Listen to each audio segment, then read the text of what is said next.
अवघे माझ्या मागे मागे. तुम्हाला खरंच मिळवायचंय का? तुम्हाला प्राप्त करून घ्यायचंय का? तुम्हाला तृप्ती मिळवून घ्यायची आहे का? तर तुम्ही भलत्याच्या मागे जाऊ नका, तुम्ही माझ्या मागे या. काय भाग्य आहे त्या गोपाळांचं. प्रत्यक्ष देवानं मागे या म्हणावं. बघा, देव असूनही तो म्हणतो तुमच्या मनानं बरं का, याल तरी तुम्ही आज तरी विचार करा की यांच्या मागे गेल्यानंतर आपल्याला मिळेलच का? आपला वेळ तर जाणार नाही ना, आपल्या पदरात निराशा पडणार नाही ना. हे सगळं स्वातंत्र्य त्या व्यक्तिमत्वावर टाकलं आणि भगवंतानं सांगितलं तुम्हाला वाटलं तर माझ्या मागे या, नाही तर येऊ नका. याल तरी या रे लागे, फक्त ये करून यायचं झालं तर लागून या. पुन्हा मात्र अंतर पडू देऊ नका. तुमच्यामध्ये माझ्यामध्ये थोडस जरी अंतर निर्माण झालं तर माया प्रवेश करते. आणि मायेने एकदा जीवातून देवात प्रवेश केला की जीवाला देवापासून दूर नेण्याचं काम कोण करते? माया करते. त्याच्यामुळे लागून या, अंतर पडू देऊ नका. बरेच जण असतात बघा, चला तुम्ही पुढे महाराज, आम्ही तुमच्या, तुम्ही पुढे चला, आम्ही तुमच्या मागावर.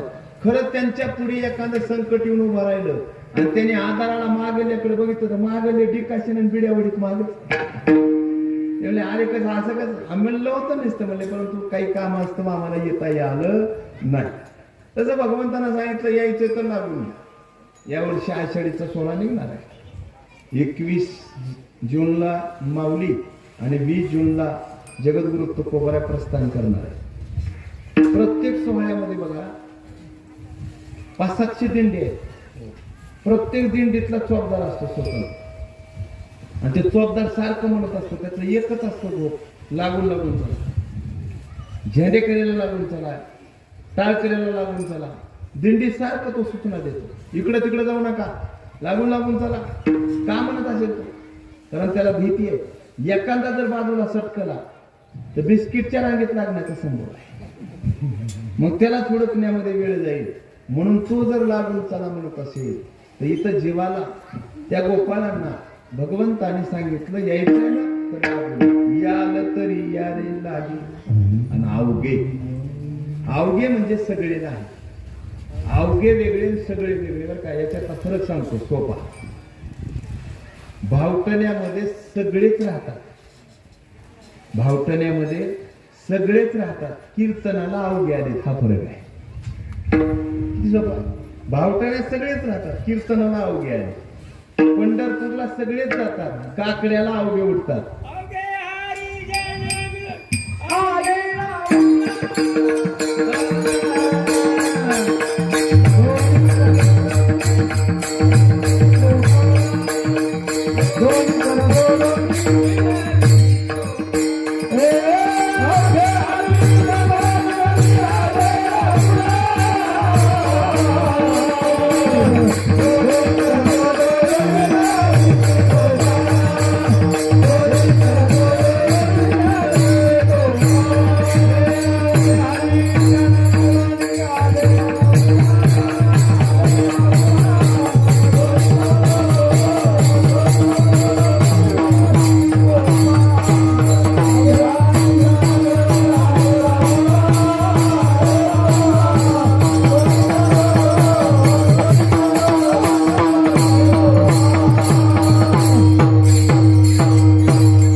हरिजन मिळून आले रावळा.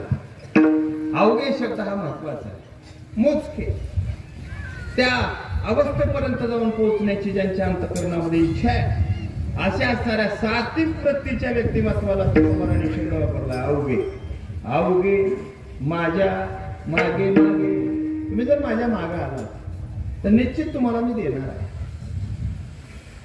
पेंड्या म्हणला देवा. याच्या अगोदर आमची बरीच फसगत झाली. ज्यांच्या आम्ही मागे गेलो त्यांनी आम्हाला काही दिलं नाही बघा.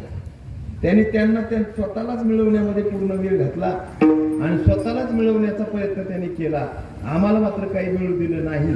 भगवंताचं बोलणं आणि पेंड्याचं त्या ठिकाणी उत्तर. पेंड्या म्हणला भगवंता जर तुम्ही या ठिकाणी असंच केलं तर भगवान म्हणले मी त्यांच्यातला नाही. ज्यांच्या तुम्ही मागे गेला त्यांनी उद्याचं आश्वासन दिलंय. आश्वासन उद्याचं कधीच पूर्ण होत नाही. आज दिलेलं आश्वासन पूर्ण झाल्याशिवाय राहत नाही. कारण उद्या जीवनात येत नसतो. म्हणूनच काही ठिकाणी असतं पहा आज नगद कल उदा म्हणजे उद्या उदा. उद्या कधीतरी येतो का? त्या दुकानदाराकडे जर गेलो हो उदार पाहिजे ते म्हणतो उद्या. मग दुसऱ्या दिवशी गेलो उदार पाहिजे म्हणजे काय नाही रे उद्या. उद्या येतो का? नाही येत. तसं भगवान म्हणले पेंद्या मी उद्या नाव शब्द काढत नाही. मी आज काढलाय. आजच देतो. कसं देतो? आजी देतो पोट भरी. आजी देतो पोट भरी. आजी देतो पोट भरी. आजी देतो पोट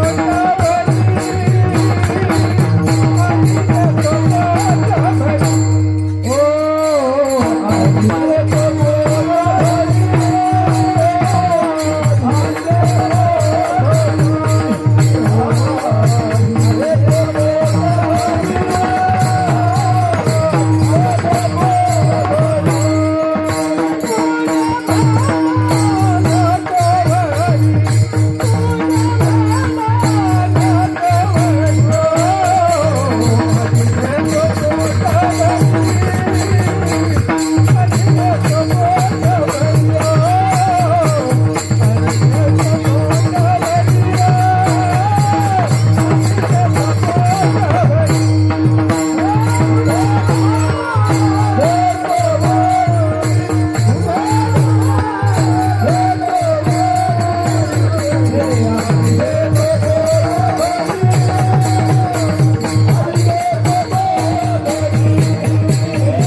आजी देतो पोट भरी.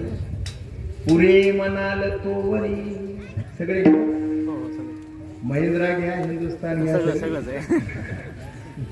आजच देणार आणि किती देणार? पोटभर. खरं सांगा पोट भरतं का? निळकंठेश्वराच्या काल्यामध्ये मी सांगितलं 5 गोष्टीचं पोट कधीच भरत नाही. त्याच्यात पहिला नंबर आहे जठराचा. जठराचं पोटच भरत नाही. आतापर्यंत कुणाचं भरलं नाही. कितीही सकाळी नाश्ता झाला तरी दुपारी म्हणतंय काल्याचा प्रसाद आहे. आज कसं काल्याचा प्रसाद सेवन केला की रात्री म्हणतो उपाशी झोपू नये. रात्री जेवण करून झोपलं तरी सकाळी म्हणतं बीपीची गोळी खायची, शुगरची गोळी खायची, अगोदर काहीतरी टाकलं पाहिजे. जठराचं पोट आतापर्यंत कुणाचं भरलं नाही. तुका म्हणे पोट धालेची न धाय येते काय आवडी. पुरे हा शब्द पोटाकडे नाही. बस झाला हा शब्द पोटाकडे नाही. जरी आता तात्पुरतं बस झालं म्हणलं तरी पुन्हा ते मागताय पुरे पुरे आता. पुरे पुरे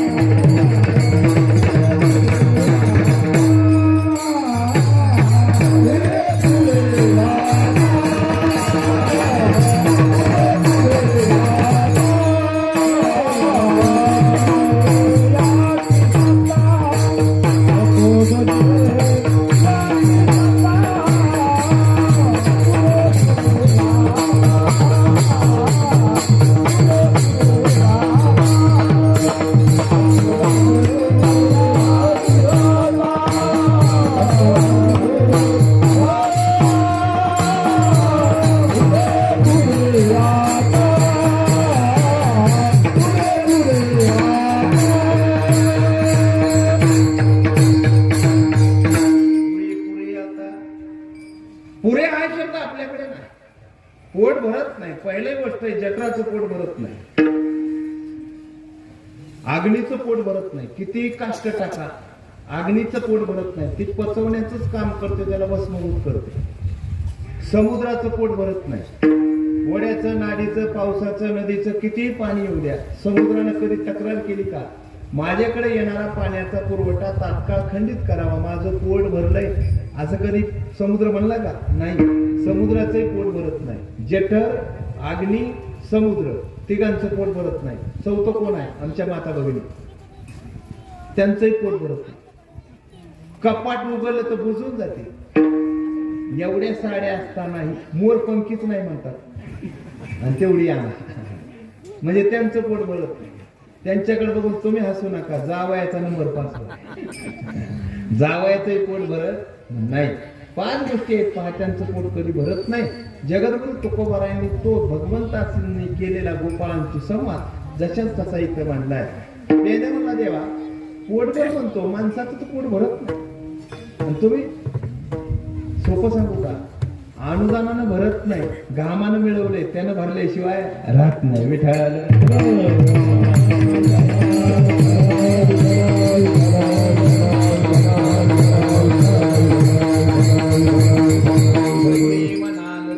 तुम्ही जोपर्यंत पुरं म्हणत नाही तोपर्यंत मी तुम्हाला देणार आहे.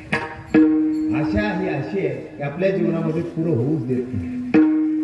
सारखं काही ना काही मिळवण्याचा प्रयत्न आपण करत असतो. एक भिकारी गावामध्ये प्रवेश करण्याच्या अगोदर विचारात पडला, भीक तर मागायची पण कशात मागायची? भीक मागाई आपल्या हातात काही नाही. आकाशाकडे तोंड केलं आणि मोठमोठ्याने म्हणू लागला, देवा मी काय पाप केलंय, काय माझा अपराध, काय माझा पूर्वजन्मातला गुन्हा, म्हणून भीक मागाय सुद्धा पात्र मला भेटू नये. आकाशाकडे तोंड करून बोलतो. चिंचेच्या झाडाखाली तिथंच बसला बिचारा, हातात एक तुराटीची काठी घेतली आणि जमीन उकरू लागला. आकाशाकडे तोंड आहे, देवा किती मी असणार आहे या ठिकाणी, अभाग्य, किती माझं दुर्भाग्य. भीक तर मागायची परंतु कशात मागाय हा प्रश्न मला पडला. तुराटीच्या काळीने उकळत असताना अचानक काहीतरी पात्राच्या आकारासारखं लागलं. त्यानं ते स्वच्छ केलं, पाण्यानं धुतलं आणि त्याला खालून कोळसा लावला. का पात्रच सारखं झालं. आलं पहिल्या घरात, भिक्षाम भवती. त्या गृहिणीनं आवाज ऐकल्याबरोबर घरात गेली आणि वंजळीमध्ये पीठ आणलं. पीठ हे वंजळीचं पीठ त्या भिकाऱ्याच्या पात्रात टाकलं. त्या पात्रात टाकल्याबरोबर पीठ गायब झालं. दुसऱ्या घराच्या समोर आवाज दिला, भिक्षाम भवती. त्या दुसऱ्या गृहिणीनं तांदूळ आणला. तांदूळ पात्रात टाकल्याबरोबर तांदूळही गायब झाला. तिसऱ्या घराच्या समोर गहू टाकला, गहूही गायब झाला. भिकारी विचार करू लागला, आपण उपाशी होतो पण आपल्यापेक्षा उपाशी पात्र दिसाय, आपल्यापेक्षा उपाशी याला जास्त उपास घालेला दिसतोय. आता ज्यांनी टाकलं होतं का नाही त्यांना नवल वाटायला, आपण टाकलेलं अदृश्य व्हायले, आपण टाकलेलं गायब व्हायले. आता नवीन गोष्ट जर अशी काही पाहण्यात आली की गावात त्याचा प्रसार व्हायला जास्त वेळ लागत, सगळीकडे प्रसार झाला. आम्हाला एक आजब असणारा अवली आलेला आहे गावात आणि त्याच्या हातामध्ये एक आजब पात्र आहे, काही टाका गायब होईल. लोकांना काय महाराज अशी रांग लागली. फुकटचा तांदूळ होता, 5 किलो मस्त आलेला ते तांदूळ गहू. ज्यानं त्यानं एकानं तर कट्टाच आणला म्हणून सुरुवात केली, अख्खा कट्टा पोचवला त्या, सगळा कट्टा काय. ही बातमी राजाकडे गेली. राजा म्हणला त्या भिकाऱ्याला घेऊन या दरबारात. राजा भिकारी राजाच्या समोर उभा राहिला. म्हणजे मी ऐकलं ते खरंय करायचं आहे म्हणतात. हो म्हणजे खरायला मलाही कळत नाही, म्हणजे पात्रात टाकलेलं का कुठं गायब होतं काही कळत नाही. राजाने 5 ग्रामची अंगठी काढली आणि अंगठी टाकलेली, अंगठी टाकल्या तिथे गायब झाली. पुन्हा चेन काढली, चेनही गायब झाली. काही पैसे टाकले, पैसेही गायब झाले. राजानं काही माणसांना बोलून घेतलं आणि म्हणले याच्यावर अभ्यासक समिती नेमा, हे पात्र का याच्यात गायब होईल ते बघा. मग अभ्यासक समिती 6 जणांची तयार झाली. त्या समितीनं चांगला अभ्यास केला त्या पात्राचा आणि 12व्या दिवशी अहवाल दिला राजेसाहेबांना. राजेसाहेब या पात्रावर आम्ही परीक्षा केली, या पात्राचा अभ्यास केला. हे पात्र अल्युमिनियमचं नाही, हे पात्र लोखंडाचं नाही, हे पात्र जर्मनचं नाही, हे पात्र स्टीलचं नाही, हे पात्र पितळचं नाही. म्हणजे मग हे पात्र आहे कशाचं? हे पात्र एका माणसाची कवटी आहे. कवटी आहे, कवटी. आणि कवटीचं पात्र आहे. राजा म्हणला कवटीचं पात्र केलंय, मान्य आहे, पण ह्याच्यात टाकलेलं सगळंच गायब होईल, याचा अभ्यास करा. म्हणजे आणखी 12 दिवस लागतील. मग 12 दिवस त्या सगळ्यांनी अभ्यास केला आणि 12व्या दिवशी त्या समितीने अहवाल दिला. राजेसाहेब, या कवटीत टाकलेलं सगळं गायब व्हायलंय, त्याचं कारण सांगायचं का? म्हणजे सांगा. तो अहवाल दिला लगेच. म्हणजे ही कवटी एखाद्या महाराजाची नाही, ही कवटी एखाद्या मर्दंगीची नाही, ही कवटी एखाद्या कार्यकर्त्याची नाही, ही कवटी एखाद्या शेतकऱ्याची नाही, ही कवटी एखाद्या पकवाजाची नाही, ही कवटी एखाद्या गायकाची नाही, तर ही कवटी एका पहिल्या आपल्याच, तुमच्या लक्षात आलं, ही पहिली एका आपल्या महसूल मंत्र्याची कवटी आहे. आणि ती कवटी त्यांच्या चालू काळामध्ये जर त्यांनी सिमेंट पचवला असेल, चारा पचवला असेल, तर सध्याच्या कवटीला चेन, साखळी, अंगठी, तांदूळ पचवाय किती लागणार आहे? म्हणजे माणसाचा स्वभाव आहे, घेत राहणं, घेत राहणं, घेत राहणं, तरी तृप्ती भेटत नाही का? आशा मिळू देत नाही. सर्व सुखाची आशा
भगवंताची कृपा ज्या सद्भक्तावर झाली त्याच्या ठिकाणी अशा शिल्लक राहत नाही. म्हणून पुरे म्हणाल तोवरी, तुम्ही जोपर्यंत पुरं म्हणत नाही तोपर्यंत मी तुम्हाला देणार. फक्त 2 गोष्टीचं पत्ते पाळायचे. कोणत्या?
कोणी कोणाशी न बोला.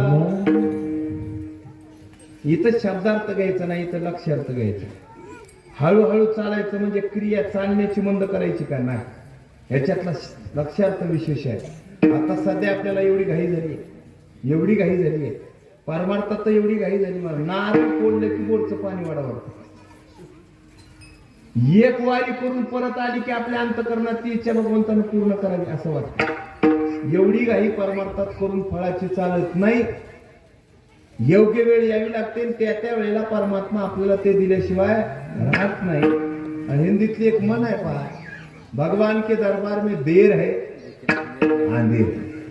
इथं तातडी चालत नाही. तो का म्हणे येते नचले तातडी आणि प्राप्त काळ घडी आल्याली. किंवा तुका म्हणे याशी नचले तातडी अनुभव गोडी येईल करू हळूहळू चालत. नामदेव महाराज म्हणले आमच्यावर देवानं कृपा केली, आमच्या हातचा नैवेद्य देवानं खाल्ला. याचं कारण आहे जन्मोजन्मी बहु पुण्य केले तेव्हा या विठ्ठले कृपा केली. बहु पुण्य केले भगवंतानं आमच्यावर कृपा केली. त्याचं कारण आम्ही पाठीमाग पुण्य करत आलो म्हणून कृपा केली. घाई करून चालत नाही, हळूहळू चाला आणि कोणी कोणाशी न बोला. महाराज आतापर्यंत आम्ही तुमचं ऐकून घेतलं, परंतु बोलल्याशिवाय तर प्रपंच चलत नाही. सध्याचा काळ बोलणाराच आहे. बोलणाराच्या आंबाड्याने नाही बोलणाराची बनसी गहू असू द्या.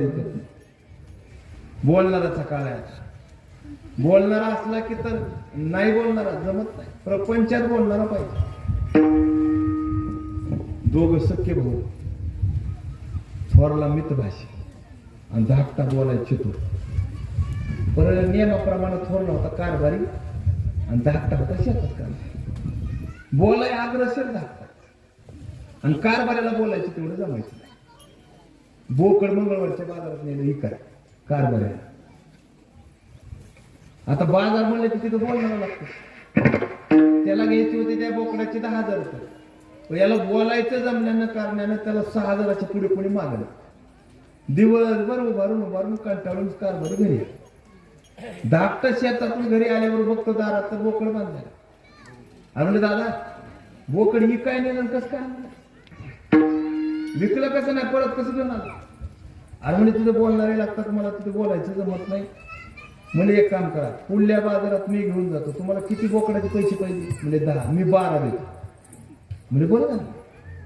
दुसऱ्या बाजारामध्ये धाकट्यानं बोकड बाजारात आणलं. येतात ते बॅटरीवरचं स्पीकर ते माईक हातात आणि धाकट्यानं मोठ्यानं अनाउन्समेंट करायला सुरुवात केली. ऐका निसर्गाची किमया, निसर्गाचा चमत्कार, देवाची किमया. काय अजब घटना आहे. कधी तुम्ही पाहिली नसेल, कधी अनुभवली नसेल, तुम्हाला दिसली नसेल अशी घटना आहे. इंग्रजी बोलणारे बोकड काय गर्दी झाली म्हणतात. सगळ्यांनी आपले आपले काम बाजूला ठेवले आणि बोकड बघाय सगळ्याची घाई. सगळे म्हणू लागले काय अजब कमया. माणसाला बोलायला नाही इंग्रजी, याला कसं काय बोलायचं असेल बोकडा. सगळे जवळ बोला म्हणजे काय किंमत.